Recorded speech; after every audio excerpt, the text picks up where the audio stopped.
Jadi memang rencana untuk membentuk grup relawan ya di internal siji Santri Jalanan Indonesia itu bermula dari resik-resik masjid, terus pipanisasi gitu. Kemudian ada beberapa selonongan ya, wah ternyata kalau pipanisasi awake dhewe jam 8 wis rampung. Ngapain harus jauh-jauh ke sana? Pikiran-pikiran seperti ini kalau bisa dijauhkan, Mas. Karena ada manfaat lain, tujuan kita terjun ke pipanisasi, kemudian baksos, daksos, bagi air bersih. Bukan hanya kita ingin cari pekerjaannya aja. Ada banyak manfaat. Di antaranya kita jadi ngerti fikih safar, cara jamak qashar, keuntungan, rukhsah, keringanan yang didapatkan oleh seorang yang safar seperti apa. Yang kedua, kita jadi memperluas area ukhuwah kita. Kalau awalnya hanya internal Jogja, dengan bergaul dengan relawan dari berbagai kota, itu kita bisa lebih luas jaringannya, ukhuwahnya. Kemudian kita bisa terinspirasi oleh cerita-cerita mereka. Yang ketiga, dengan munculnya banyak relawan ya, kadang sampai 1000, kadang kemarin tuh 600 ya, bahkan kadang desa yang kita datang itu adalah desa-desa yang menjadi target dari pemurtadan. Itu membuat ciut loh orang-orang Nasrani loh. Dan itu pernah terjadi waktu di sebelah kidul sana. Jadi posko kita relawan itu jumlahnya 1000, Mas, bayangkan, dari berbagai kota. Itu ngeblok semua, bermalam semua di kantor desa. Di samping kantor desa itu ada jemaat yang sedang beribadah di situ.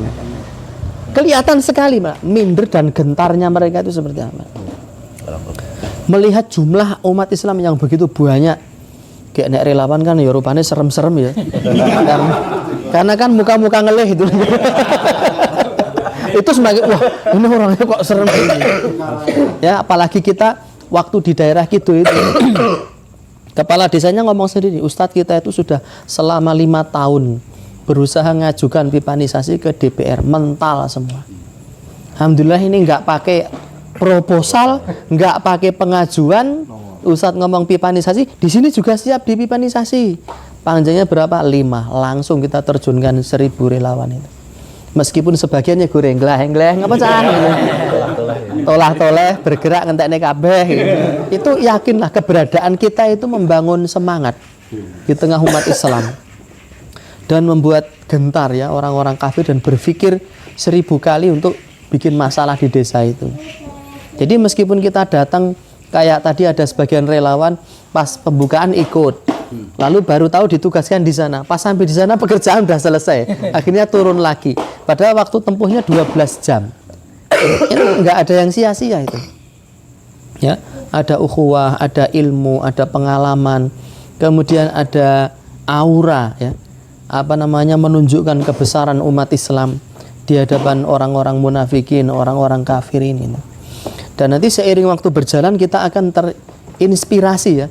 Kita akan mendapatkan program sosial apa yang bisa kita garap berikutnya. Kalau dulu kan resik-resik masjid toh. Dan itu berapa kali itu? 3 kali? Terus leren toh. Tapi kemudian kita dapat gantinya. Ada pipanisasi, ada bagi air bersih. Yang belum terrealisasikan ya itu. Kita datang ke kampung terpencil yang isinya cuma 10 rumah, 7 rumah, kita ke situ, bawa sembako, bawa kambing, kita potong kambing, masak gulai, warga dikumpulkan di halaman, pengajian sambil bagi sembako. Itu saya bayangkan itu indah sekali loh, Mas. Touring bareng-bareng kayak gitu sana, nginep di sana, dan tempat seperti itu banyak ternyata Bang Nain. Di Bojonegoro ada, di Madiun ada, di Ngawi ada. Satu kampung yang ada di tengah hutan, listrik belum ada, isinya hanya 7 rumah, 10 rumah. Itu banyak ternyata. Kalau kita mau cari info, ada lokasi seperti itu. Dan tampaknya gaya-gaya seperti ini cocok dengan gaya santri jalanan Indonesia ya, yang suka belayangan, tapi nggak cuma sekedar belayangan ya. Kalau hanya belayangan tok ya saya nuwun sewu, derek amin. Harus ada pengajiannya. Harus ada nilai sosialnya.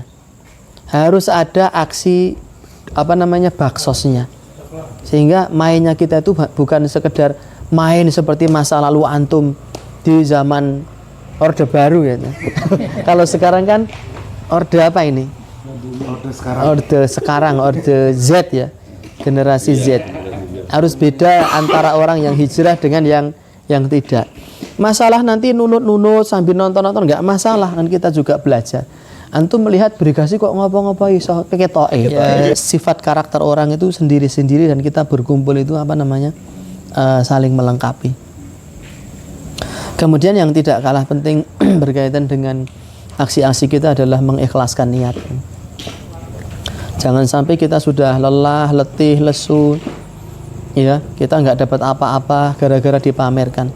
Yang ketiga, memang butuh mentalitas. Kenapa butuh mentalitas? Karena meninggalkan anak, istri, pekerjaan, kesibukan untuk pergi keluar kota, apalagi dikatakan urunan loh itu. 300 bagi saya luar biasa itu. Bagi saya luar biasa. Makanya Mas Pras sampai gumun, saya pun gumun. 300.000. Kok seragam itu kulit sapi kurban itu. Jadi ibarat Brigasi itu nganggo kelambi kulit sapi, Mas. Jadi kalau Idul Adha mereka membuat program terima sedekah kulit, dikumpulin, lalu dijual masuk ke dana kas. Kita pakai untuk beli seragam bolo dupa. Yang kemarin kayaknya model jersey. Kalau yang dulu kan katun biasa. Nah itu kemarin ngerayen nih. Itu program untuk gali-gali dana. Ya urunan itu penting loh. Urunan luar biasa itu memupuk rasa solidaritas, keinginan untuk bersedekah, berbagi dengan kaum muslimin. Tapi kalau kita ada kalau memungkinkan, kalau enggak ya ditunda dulu program-program untuk gali dana. Tadi disampaikan aja jualan kaos, alhamdulillah bisa menyisihkan dan meringankan, karena angka 300 itu juga enggak semua santri itu mampu. Ada yang sebetulnya anak istrinya siap ditinggal dan dia sendiri juga punya kemauan untuk ikut terjun, tapi karena 300 itu angka yang terlalu besar, akhirnya nggak bisa ikut. Nanti kalau ada kas, ada pemasukan, angka 300 biar bisa ditekan menjadi 150 atau urunnya 100 saja. Seperti itu. Ala kulli hal, apa yang sudah kita laksanakan ini baik insya Allah dan mengandung kebaikan. Yang tidak kalah penting adalah istiqomah ya. Eksis di dalam menjalankan program-program kebaikan tersebut. Dan yang terakhir ini harus sabar.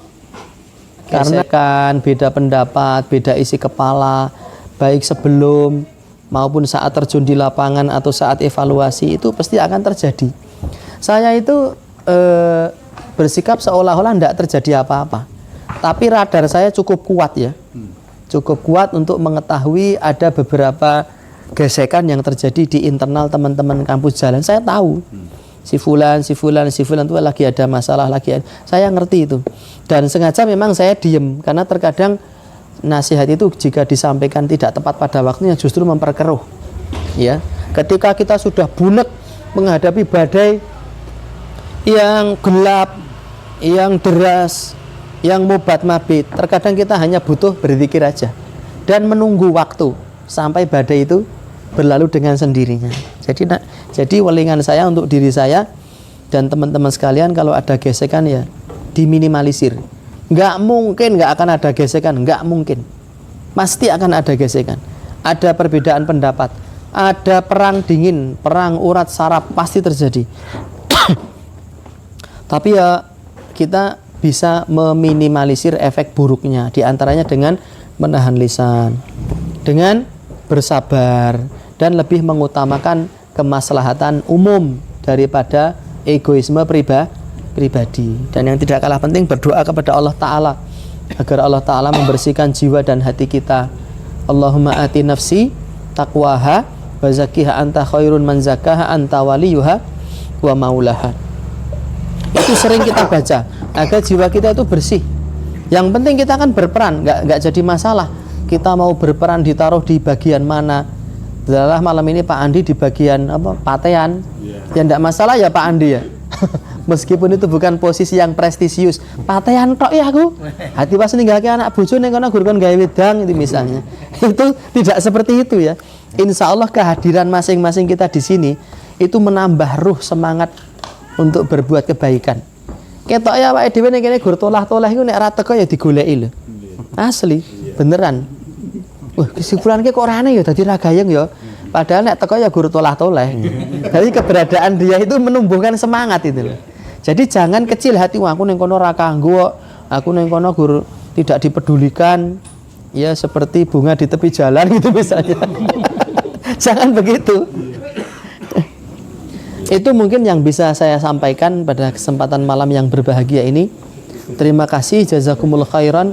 Saya mewakili teman-teman dari Sada Indonesia dan juga panitia pipanisasi di Lumajang, Jawa Timur memberikan apresiasi yang setinggi-tingginya. Terima kasih yang sebanyak-banyaknya atas pengorbanan teman-teman sekalian, baik yang hadir maupun yang enggak hadir. Semoga Allah Subhanahu wa taala memberikan ganjaran kebaikan di sisinya dan menjadi amal soleh antum sekalian. Wallahu taala alam bisawab. Wassalamualaikum warahmatullahi wabarakatuh. Waalaikumsalam. Ada kesempatan ngobrol-ngobrol anak-anak, tanya jawab. Oh iya. Boleh loh. Yang suka bro. Yang suka bro. Yang suka bro. Boleh. Aku yang baru lu boleh nanya. Ini Seputar apa? seputar Boleh, silakan.